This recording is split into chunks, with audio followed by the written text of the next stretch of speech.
எனதருமை நாட்டுமக்களே, வணக்கம். மனதின் குரலின் இந்த பகுதியில் உங்கள் அனைவரோடும் இணைவது எனக்கு பெருமகிழ்ச்சியை அளிக்கிறது. ஒருபுறம் தேர்தல் பரபரப்பு மேலோங்கியிருந்தாலும், உங்கள் கடிதங்கள், செய்திகள் வாயிலாக தேசத்தின் மக்களின் சாதனைகள் குறித்து பரஸ்பரம் சந்தோஷங்களையும் பரிமாறிக்கொள்ள முடிந்தது. இந்த முறை மனதின் குரலின் தொடக்கமே இப்படிப்பட்ட ஒரு பெரிய சாதனை குறித்துத்தான் இருக்கப் போகிறது. நண்பர்களே, பாரதம் எப்போதுமே விஞ்ஞானத்தை தேசத்தின் வளர்ச்சி என்ற கண்ணோட்டத்திலேயே பார்த்து வந்திருக்கிறது. இந்த எண்ணப்பாடு கூடவே நம்முடைய விஞ்ஞானிகள் சிவில் அணுசக்தி திட்டத்தை முன்னெடுத்துக் கொண்டு வருகின்றார்கள். அவர்களுடைய முயற்சிகள் காரணமாகவே இந்த செயல் திட்டம் தேசத்தின் நிர்மாணத்தில் பெரும் பங்களிப்பு அளித்து வருகின்றது. இதன் காரணமாக நமது தொழில்துறை வளர்ச்சி, எரிசக்தித் துறை, உடல்நலத்துறை ஆகியவற்றுக்கு பெரும் ஆதாயம் ஏற்பட்டிருக்கிறது. விவசாயம் தொடங்கி நவீன புதுமைகள் கண்டுபிடிப்பாளர்கள் வரை பாரதத்தின் சிவில் அணுசக்தி திட்டம் அனைவருக்கும் மிகவும் உதவி புரிந்திருக்கின்றது. நண்பர்களே, சில நாட்கள் முன்புதான் நமது அணுசக்தி விஞ்ஞானிகள் மேலும் ஒரு பெரிய சாதனையை படைத்து பாரதத்தின் கௌரவத்தை உயர்த்தி இருக்கின்றார்கள். தமிழ்நாட்டின் கல்பாக்கத்தில் அமைந்திருக்கும் ஃபாஸ்ட் பிரீடர் ரியாக்டர் வேக ஈநுலையானது கிரிட்டிகாலிட்டி, அதாவது முதலாவது செயல்பாட்டை அடைந்துவிட்டது. அதாவது இந்த செயல்பாட்டு நிலை என்பது என்னவென்றால், ஈநுலையானது முதன்முறையாக self sustaining nuclear chain reaction, தன்னிலையான அணுக்கருப்பிளவு சங்கிலித் தொடர் வினையை வெற்றிகரமாக எட்டிவிட்டது என்று பொருள். இந்த கட்டத்தின் பொருள் என்னவென்றால், ஈநுலை செயல்பாட்டு கட்டத்தை எட்டியிருக்கிறது என்பதாகும். பாரதத்தின் அணுசக்தி பயணத்திலே இது ஒரு வரலாற்றுப்பூர்வமான மைல்கல் நிகழ்ச்சியாகும். மேலும் இதில் பெரிய விஷயம் என்னவென்றால், அணுசக்தி ஈநுலை முழுமையான வகையிலே சுதேசி தொழில்நுட்பத்தால் வடிவமைக்கப்பட்டிருக்கிறது என்பதுதான்.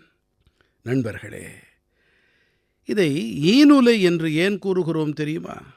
இதன் பின்புலத்தில் ஒரு காரணம் உண்டு. இது எப்படிப்பட்ட முறை என்றால், எரிசக்தி உற்பத்தியோடு கூடவே எதிர்காலத்திற்கான எரிபொருளையும் இது தானே தயாரித்துக் கொள்ளுகிறது. நண்பர்களே, மார்ச் மாதம் 2024 காலகட்டம் எனக்கு நன்கு நினைவிருக்கிறது. அப்போது நான் கல்பாக்கத்தில் இருக்கும் உலையின் கோர் லோடிங் உள்ளகத்தை ஏற்றுவதைக் காண முடிந்தது. பாரதத்தின் அணுசக்தி திட்டத்திலே தங்களுடைய விலை மதிப்பில்லா பங்களிப்பை அளித்த அனைவருக்கும் நான் என் பாராட்டுக்களை தெரிவிக்கிறேன். நாட்டு மக்களின் வாழ்க்கையை மேலும் சிறப்பாகவும் எளிமையாகவும் ஆக்குவதிலே அவர்களின் இந்த முயற்சி மிகவும் பாராட்டுக்குரியது. இதன் வாயிலாக வளர்ச்சியடைந்த பாரதம் காணும் நமது உறுதிப்பாட்டிற்கும் கூட ஒரு புதிய சக்தி கிடைக்கும். எனக்கு பிரியமான நாட்டுமக்களே, மனதின் குரலில் இன்று நாம் மேலும் ஒரு சக்தி பற்றி பேச இருக்கிறோம். இது புலப்படாதது என்றாலும், இது இல்லாது போனால் நமது வாழ்க்கை ஒரு கணப்போது கூட இயங்காது. இந்த சக்திதான் பாரதத்தை முன்னேற்றிக் கொண்டிருக்கிறது. இதுதான் நமது காற்று சக்தி.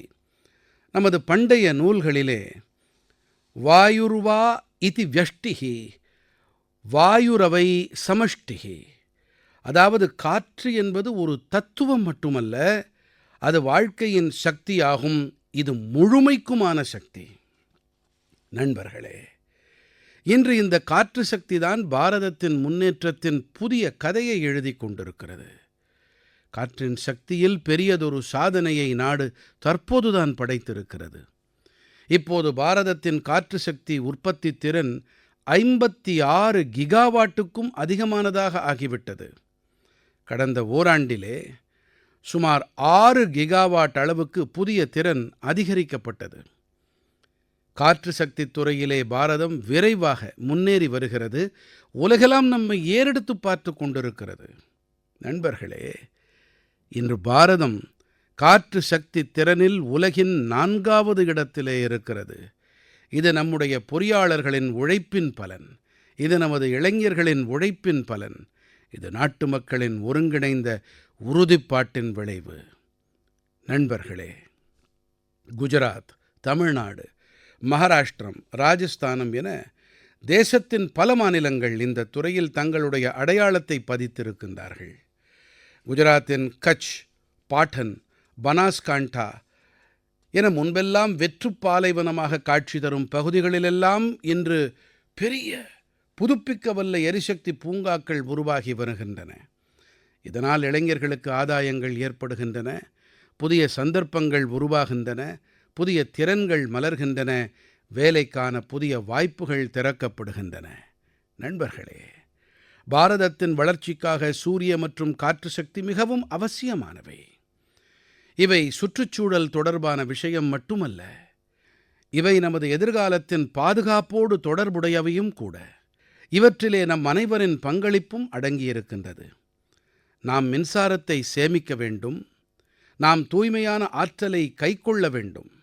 தேசத்தின் அனைத்து நிலைகளிலும் இப்படிப்பட்ட முயற்சிகள் அவசியமானவை. ஏனென்றால் இவற்றால் மட்டுமே பெரிய மாற்றங்கள் ஏற்படும். நண்பர்களே, மே மாதத் தொடக்கம் ஒரு புனிதமான வாய்ப்போடு நம்மை அணுகுகிறது. சில நாட்களிலே நாம் புத்த பூர்ணிமையை கொண்டாடுவோம். நான் உங்கள் அனைவருக்கும் என்னுடைய முதன்மையான நல்வாழ்த்துக்களை தெரிவிக்கிறேன். பகவான் கௌதம புத்தரின் வாழ்க்கைச் செய்தியானது இன்றும் கூட அதே அளவு முக்கியமானதாக இருக்கிறது. அமைதி என்பது நமக்கு உள்ளிருந்துதான் தொடங்குகிறது என்று அவர் நமக்கு கற்பித்திருக்கிறார். மேலும் தன்னைத்தான் எப்படி வெல்வது என்பதையும் அவர் நமக்கு அறிவுறுத்தியிருக்கிறார். இன்று உலகிலே நிலவும் அழுத்தங்கள், போராட்டங்களுக்கு இடையே புத்தரின் கருத்துக்கள் மேலும் முக்கியத்துவம் வாய்ந்தவையாக ஆகியிருக்கின்றன. நண்பர்களே, தென் அமெரிக்காவின் சிலியில் இருக்கும் ஒரு அமைப்பு பகவான் புத்தரின் கருத்துக்களை முன்னெடுத்துச் சென்று வருகின்றது. லத்தாக்கிலே பிறந்த ட்ரப்போன் ஓட்சர் ரின்போச்சே அவர்களுடைய வழிகாட்டுதலில் இந்த பணி நடந்து வருகிறது. இந்த அமைப்பு தியானம் மற்றும் கருணையை மக்களின் வாழ்க்கையோடு இணைத்து வருகிறது. கோஷிகுவாஜ் பள்ளத்தாக்கிலே உருவாக்கப்பட்டிருக்கும் தூபியானது மக்களுக்கு அமைதியின் அனுபவத்தை அளிக்கிறது.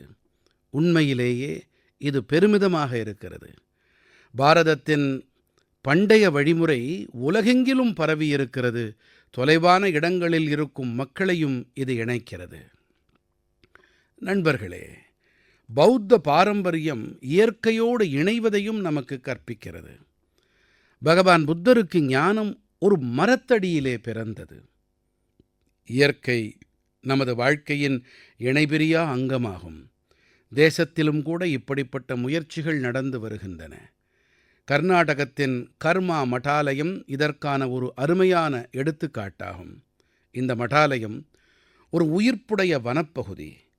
இது 100 ஏக்கர் பரப்பளவு கொண்டது. இந்த வனப்பகுதியில் 700க்கும் மேற்பட்ட நாட்டு மரங்கள் பராமரிக்கப்பட்டு வருகின்றன. நண்பர்களே, புத்தரின் செய்தியானது கடந்த காலத்தோடு மட்டுமே தொடர்புடையது கிடையாது. அது இன்றும் கூட நடைமுறைக்கு உவப்பானது, எதிர்காலத்திற்கு அவசியமானது. புத்த பூர்ணிமை என்ற சந்தர்ப்பம் நமக்கு உள்ளெழுச்சியை அளிக்கிறது. நாம் நமது வாழ்க்கையிலே அமைதியை அதிகப்படுத்த வேண்டும், கருணையை நம்வசப்படுத்த வேண்டும், நிதானத்தோடு நடந்து கொள்ள வேண்டும். என் மனம் நிறை நாட்டு மக்களே, நம்முடைய தேசத்திலே ஜனவரி மாதம் 23ஆம் தேதி, அதாவது நேதாஜி சுபாஷ் சந்திர போஸ் அவர்களின் பிறந்த நாள் தொடங்கி ஜனவரி 30ஆம் தேதி, அதாவது காந்தியடிகள் காலமான நாள் வரை குடியரசு விழா கொண்டாடப்பட்டு வருவதை நீங்கள் அனைவரும் நன்கறிவீர்கள். இந்த விழாவின் முக்கியமான பகுதிதான் பீட்டிங் ரிட்ரீட். இன்று நான் உங்களிடத்திலே இந்த பீட்டிங் ரிட்ரீட், படைகள் பாசறைக்கு திரும்பும் நிகழ்வு குறித்துத்தான் விவாதிக்க இருக்கிறேன். ஏனென்றால் இதன் பின்னணியில் ஒரு சிறப்பான காரணம் உண்டு. நண்பர்களே, இந்த விழாவிலே பல்வேறு வாத்தியக் குழுக்கள் பல்வேறு இசை பாரம்பரியங்களை வெளிப்படுத்துவதை நீங்கள் கவனித்திருக்கலாம். கடந்த சில ஆண்டுகளாகவே இவற்றிலே இந்திய இசையின் கலப்பு அதிகரித்திருக்கிறது. மேலும் இவை நாட்டு மக்களுக்கும் மிகவும் பிடித்து போய்விட்டது. படைகள் பாசறைக்கு திரும்பும் இந்த ஆண்டின் பீட்டிங் ரிட்ரீட் நிகழ்ச்சி மிகவும் நினைவில் கொள்ளத்தக்கதாக இருந்தது. விமானப்படை, தரைப்படை, கடற்படை மற்றும் மத்திய ஆயுதப் படையினரின் வாத்தியக் குழுக்கள் மிகவும் சிறப்பாக இசைத்தார்கள். நண்பர்களே, அருமையான இசையோடு கூடவே விறுவிறுப்பான அணிவகுப்புகளுடன் நடந்த இந்த நிகழ்ச்சி அனைவரின் கவனத்தையும் கவர்ந்தது. விமானப்படையின் வாத்தியக் குழு சிந்தூர் அணிவகுப்பை அமைத்திருந்தது. கடற்படை மீன் எந்திரம் போன்ற அணிவகுப்பை வகுத்திருந்தது. அதே நேரத்தில் தரைப்படையின் வாத்தியக் குழுவின் இசை வெளிப்பாட்டிலே வந்தே மாதரத்தின் 150 ஆண்டுகள் மற்றும் கிரிக்கெட்டில் பாரதத்தின் வெற்றி காட்சிப்படுத்தப்பட்டது. நண்பர்களே, பீட்டிங் ரிட்ரீட் நிறைவடைந்த பிறகு இந்த உழைப்பு முழுவதும், இந்த சாதனைகள் எல்லாம் மெல்ல மெல்ல கரைந்து காணாமல் போய்விடுகிறது. ஆனால் இப்போது இது தொடர்பாக மிக அருமையான முயற்சி மேற்கொள்ளப்பட்டிருக்கிறது. பீட்டிங் ரிட்ரீட்டின் இசை முதன் முறையாக வேவ்ஸ் OTTயில் இருக்கிறது. வரவிருக்கும் காலங்களிலே இது மற்ற தளங்களிலும் கூட தரவேற்றப்படும். நீங்கள் கண்டிப்பாக இதை கேட்டு மகிழுங்கள். நீங்கள் உங்கள் இராணுவத்தையும் அவர்களின் பாரம்பரியங்களையும் தெரிந்து கொள்வதில் மிகவும் பெருமிதம் கொள்வீர்கள். நண்பர்களே, கடந்த சில ஆண்டுகளிலே தேசத்தின் பல்வேறு பாகங்களிலே இயற்கை பாதுகாப்பு தொடர்பான உத்வேகமளிக்கும் கதைகள் வெளிப்பட்டிருக்கின்றன.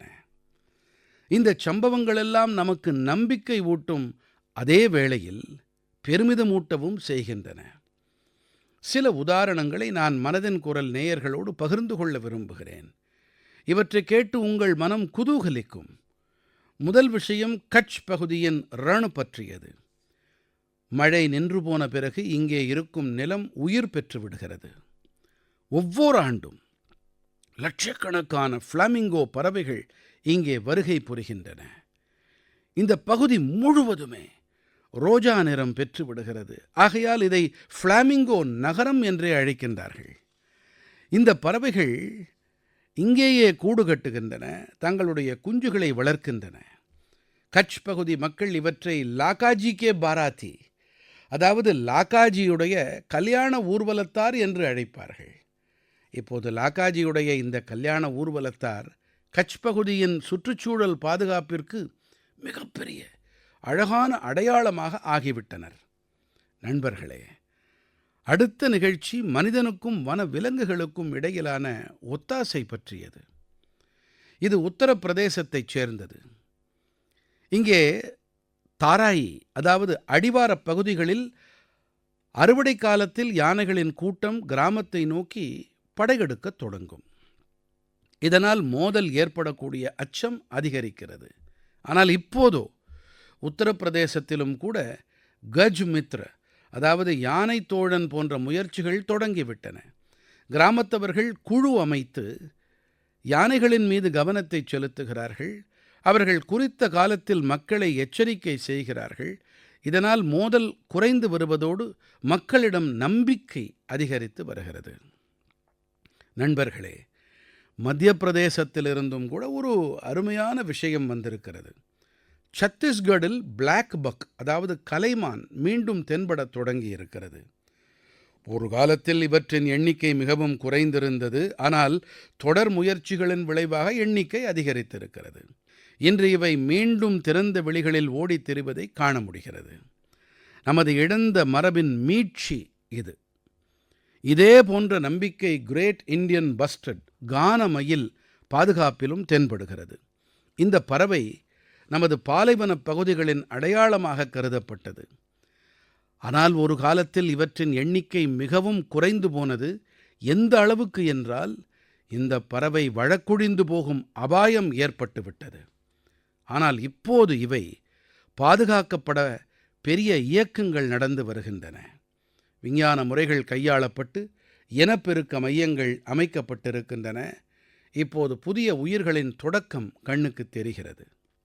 நண்பர்களே, இயற்கையும் மனிதனும் வேறு வேறு அல்ல. நாம் பரஸ்பர நண்பர்கள். நாம் இயற்கையை புரிந்து கொண்டால், அதற்கு மதிப்பளித்தால், அதோடு இணைந்து பயணித்தால் மாற்றம் கண்ணுக்கு தெரியும்.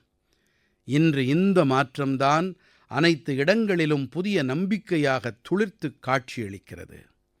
எனதருமை நாட்டுமக்களே, வடகிழக்குப் பகுதி நம் அனைவருக்கும் அஷ்டலட்சுமிக்குச் சமானம். இங்கே நிறைவாக திறன்கள் இருக்கின்றன. வடகிழக்கின் இயற்கை வனப்பு அனைவரின் கவனத்தையும் ஈர்த்துவிடும். மனதின் குரலில் கூட நாம் அடிக்கடி வடகிழக்குப் பகுதி மக்களின் சாதனைகள் பற்றி விவாதித்திருக்கிறோம். இன்று இப்படிப்பட்ட மேலும் ஒரு சாதனை பற்றித்தான் நான் உங்களோடு விவாதிக்க இருக்கிறேன். அதுதான் மூங்கில் துறையில் வடகிழக்கின் வெற்றி. நண்பர்களே, எந்த பொருள் ஒரு காலத்தில் சுமையாக பார்க்கப்பட்டதோ அது இன்று வேலைவாய்ப்பு, தொழில் மற்றும் புதுமைகளுக்கு புதிய வேகத்தை அளித்து வருகிறது. நமது தாய்மார்கள், சகோதரிகள் இதனால் அதிகம் பலனடைந்தவர்கள். மூங்கில் தொடர்பான நமது அணுகுமுறை மாறியதிலிருந்து எத்தனை மாற்றங்கள் ஏற்பட்டிருக்கின்றன என்பது உங்களுக்கு ஆச்சரியம் ஏற்படுத்தலாம். நண்பர்களே, ஆங்கிலேயர்கள் உருவாக்கிய சட்டப்படி மூங்கில் மரமாக கருதப்பட்டதால் இதோடு தொடர்புடைய விதிமுறைகள் மிகவும் கடுமையானவையாக இருந்தன. எந்த இடத்துக்கும் மூங்கிலை கொண்டு செல்வது கடினமாக இருந்தது. இந்த நிலையில்தான் இங்கே இருப்போர் மூங்கிலோடு தொடர்புடைய வேலைகளிலிருந்து விலகிச் செல்லத் தொடங்கினார்கள். நண்பர்களே, 2017ஆம் ஆண்டிலே சட்டத்தில் மாற்றங்கள் செய்யப்பட்ட பிறகு நாங்கள் மூங்கிலை மரம் என்ற வகைப்படுத்தலிலிருந்து வெளியேற்றினோம். இதன் விளைவினை அனைவரும் கண்கூடாகக் காணலாம். இன்று ஒட்டுமொத்த வடகிழக்கிலும் மூங்கில் உற்பத்தித் துறை தழைத்து வருகிறது. மக்கள் தொடர்ந்து புதுமைகள் படைத்தலில் ஈடுபட்டு இவற்றில் மதிப்புக் கூட்டலையும் செய்து வருகின்றார்கள். நண்பர்களே, திரிபுராவின் கோமதி மாவட்டத்தின் பிஜாய் சூத்ரதார், தெற்கு திரிபுராவின் பிரதீப் சக்ரபர்த்தி ஆகியோர் புதிய சட்டங்களை தங்களுக்கான ஒரு பெரிய சந்தர்ப்பமாக பார்த்தார்கள். பிறகு இவர்கள் தங்களுடைய வேலையை தொழில்நுட்பத்தோடு இணைத்தார்கள். இன்று இவர்கள் முன்பை விடச் சிறப்பாகவும் அதிக அளவிலும் மூங்கில் உற்பத்தியில் ஈடுபட்டு வருகின்றார்கள். நாகாலாந்தின் தீமாப்பூர் மற்றும் அருகிலே இருக்கும் பகுதிகளைச் சேர்ந்த சுய உதவிக் குழுக்கள் மூங்கில் தொடர்பான உணவுப் பொருட்களில் மதிப்புக் கூட்டலை செய்திருக்கின்றார்கள். அங்கே கோரோலோ கிரியேட்டிவ் கிராஃப்ட் போன்ற குழுக்களும் இருக்கின்றன. இவை மூங்கிலால் செய்யப்பட்ட சாமான்கள் மற்றும் கைவினைப் பொருட்கள் தொடர்பான வேலைகளில் ஈடுபட்டு வருகின்றார்கள். நண்பர்களே, மிசோரமின் மாமித் மாவட்டத்தில் இருக்கும் குழுக்கள் மூங்கிலின் திசு வளர்ப்பு மற்றும் பசுமைக் குடில் மேலாண்மை தொடர்பான பணிகளை ஆற்றி வருகின்றன. சிக்கிமின் கேங்டாக்கிற்கு அருகே இருக்கும் லாகாஸ்டால் பேம்பு என்டர்பிரைஸ் குழுவைப் பற்றியும் நான் கேள்விப்பட்டேன். இவர்கள் மூங்கிலிலிருந்து கைவினைப் பொருட்கள், அகர்பத்தி குச்சிகள், மேஜை நாற்காலிகள் மற்றும் வீட்டை அலங்கரிக்கும் பொருட்கள் ஆகியவற்றை தயாரிக்கின்றார்கள். நண்பர்களே, நான் இங்கே ஒரு சில எடுத்துக்காட்டுக்களை மட்டுமே கூறியிருக்கிறேன். தேசத்திலே மூங்கில் துறையின் வெற்றியின் பட்டியல் மிகவும் நீண்டது. வடகிழக்கைச் சேர்ந்த மூங்கில் பொருட்கள் ஏதாவது ஒன்றை நீங்கள் அனைவரும் வாங்குங்கள் என்று உங்கள் அனைவரிடமும் நான் கேட்டுக்கொள்ளுகிறேன். நீங்கள் இதை பரிசுப் பொருளாக அளிக்கலாம். உங்களுடைய இந்த முயற்சி காரணமாக மூங்கில் பொருட்களை உருவாக்குவதில் வியர்வை சிந்துவோரின் நம்பிக்கை அதிகரிக்கும். என் உளம் நிறை நாட்டுமக்களே, வேகமாக மாறிவரும் இந்த காலத்தில் தொழில்நுட்பம் நம்முடைய வாழ்க்கையின் மிகப்பெரிய அங்கமாக ஆகிவிட்டது. இன்று நாம் நமது கடந்த காலத்தை தற்காலத்தோடு இணைப்பதிலும் தொழில்நுட்பத்தின் அற்புதத்தை கண்டு வருகிறோம். இந்த திசையில் தற்போது ஏற்பட்டிருக்கும் ஒரு முன்னேற்றம் கல்வியோடு தொடர்புடையோருக்கும் வரலாற்றில் பிடிப்பிருப்போருக்கும் களிப்பளித்திருக்கிறது. நண்பர்களே, சில நாட்கள் முன்பாக இந்திய தேசிய ஆவணக் காப்பகம் ஒரு சிறப்பான இணைய வாயிலை ஏற்படுத்தி அதிலே அலாதியான தரவுகளை பகிர்ந்திருக்கிறது. இந்த அமைப்பானது 20 கோடிக்கும் அதிகமான விலை மதிப்பற்ற ஆவணங்களை டிஜிட்டல் முறையில் பொதுமக்களுக்கு காட்சிப்படுத்தி இருக்கிறது. இவற்றிலே சில மிகவும் சுவாரஸ்யமானவை. 7ஆம் நூற்றாண்டைச் சேர்ந்த கில்கித் கையெழுத்துப் படிகள் பூர்ஜமர இலைகளில் எழுதப்பட்டிருக்கின்றன. இங்கே 8ஆம் நூற்றாண்டைச் சேர்ந்த ஒரு சுவாரஸ்யமான புத்தகமான ஸ்ரீ பூவலயத்தையும் கூட நீங்கள் காணலாம். எண்களை ஆதாரமாக கொண்ட இந்த புத்தகம் கட்டங்கள் வடிவில் இருக்கின்றது. ராணி லக்ஷ்மிபாயோடு தொடர்புடைய சில முக்கியமான கடிதங்களையும் நீங்கள் பார்க்க முடியும். இவற்றிலே 1857ஆம் ஆண்டு அவர் செய்த சில முடிவுகள் பற்றியும் தெரிந்து கொள்ள இயலும். இவை அவருடைய பராக்கிரமத்தை எடுத்துக் காட்டுவன. நேதாஜி சுபாஷ் சந்திர போஸ் அவர்களை கொண்டாடுவோருக்கு அவருடைய வாழ்க்கை, ஆசாத் ஹிந்த் ஃபௌஜ், அவருடைய உரைகளோடு தொடர்புடைய பல ஆவணங்கள் இருக்கின்றன. அதேபோல பண்டித மதன் மோகன் மாளவியா அவர்களோடு தொடர்புடைய பல ஆவணங்களையும் நீங்கள் பார்க்கலாம். இவற்றிலே பனாரஸ் இந்து பல்கலைக்கழகத்தின் நிறுவுதல், ஹிந்தி இலக்கிய மாநாட்டோடு தொடர்புடைய முக்கியமான தகவல்கள் இருக்கின்றன. மேலும் நம்முடைய அரசியல் நிர்ணய சபையோடு தொடர்புடைய பல விசேஷமான ஆவணங்களும் இருக்கின்றன. நீங்கள் அனைவரும் www.abhilekh-patal.in இணையதள முகவரியை மீண்டும் அறிவிக்கின்றேன். www.abhilekh-patal.in என்ற இணைய வாயிலை கண்டிப்பாகச் சென்று பாருங்கள். இது உங்களுக்கு நம்முடைய வரலாறு தொடர்பான அற்புதமான அனுபவத்தை அளிக்கும். நண்பர்களே, சற்றே கற்பனை செய்து பாருங்கள். நீங்கள் உலகத்திலேயே மிகவும் திறமை மிக்கவர்களுக்கு மத்தியில் இருக்கிறீர்கள். உங்களிடத்திலே மிகவும் கடினமான கணிதக் கேள்வி ஒன்று இருக்கிறது. இதற்கு தீர்வு காண உங்களுக்கான நேரம் வெறும் 4½ மணி நேரம்தான். அதாவது நேரம் குறைவு, போட்டி சர்வதேச அளவிலானது, மிகவும் கடினமானது. இப்படிப்பட்ட நிலையிலே படபடப்பு ஏற்படுவது இயல்பானதுதான். ஆனால் இந்தச் சூழ்நிலைகளில் நமது பெண்கள் அருமையாகச் செயல்பட்டிருக்கிறார்கள். இந்த மாத தொடக்கத்திலே பிரான்ஸ் நாட்டின் போர்தோ நகரிலே ஐரோப்பிய பெண்களுக்கான கணித ஒலிம்பியாட் போட்டிகளுக்கு ஏற்பாடு செய்யப்பட்டிருந்தன. கணிதத்திலே மிகுதியான ஆர்வம் இருக்கும் பள்ளி மாணவிகளுக்கான பெரிய போட்டி இது. இது உலகின் மிகவும் மதிப்பான போட்டிகளில் ஒன்றாக கருதப்படுகிறது. இந்த ஒலிம்பியாட் போட்டியிலே நமது பெண்கள் இதுவரையிலான மிகச்சிறப்பாக செயல்பட்டிருக்கிறார்கள்.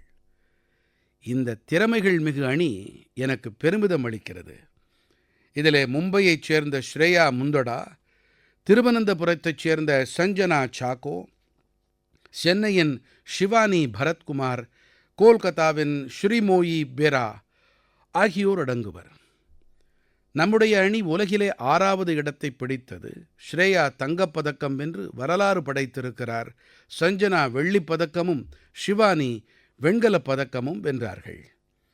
நண்பர்களே, இந்த ஒலிம்பியாட் போட்டிக்காக பாரதத்தில் தேர்வு வழிமுறை இருக்கிறதே, அது மிகவும் கடினமானது.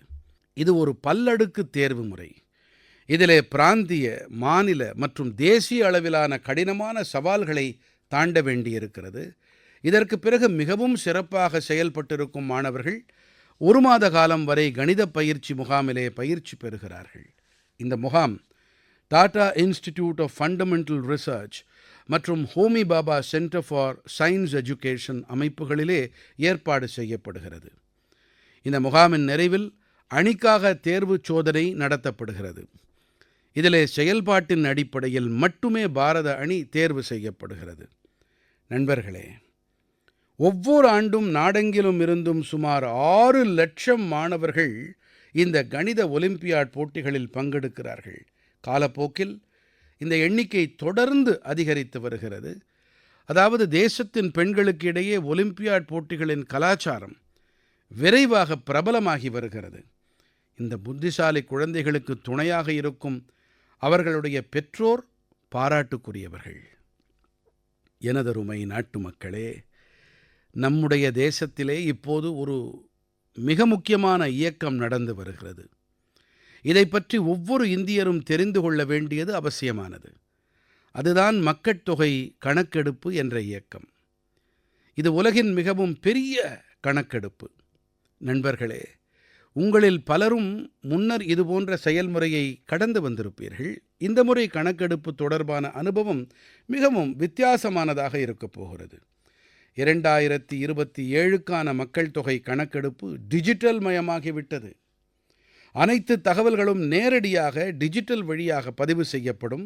வீடுதோறும் செல்லும் பணியாளர்களிடம் மொபைல் செயலி இருக்கும். அவர்கள் உங்களிடம் உரையாடி அதிலே தகவல்களை பதிவு செய்து கொள்வார்கள். நண்பர்களே, இந்த முறை கணக்கெடுப்பில் உங்களுடைய பங்கெடுப்பு எளிதாக்கப்பட்டிருக்கிறது. நீங்களே கூட உங்களைப் பற்றிய தகவல்களை பதிவு செய்ய முடியும். பணியாளர்கள் வருவதற்கு 15 நாட்கள் முன்பாக இதற்கான வசதிகள் தொடங்கப்படும். நீங்கள் உங்களுக்கு சௌகரியமான நேரத்தில் தகவல்களை நிரப்பலாம்.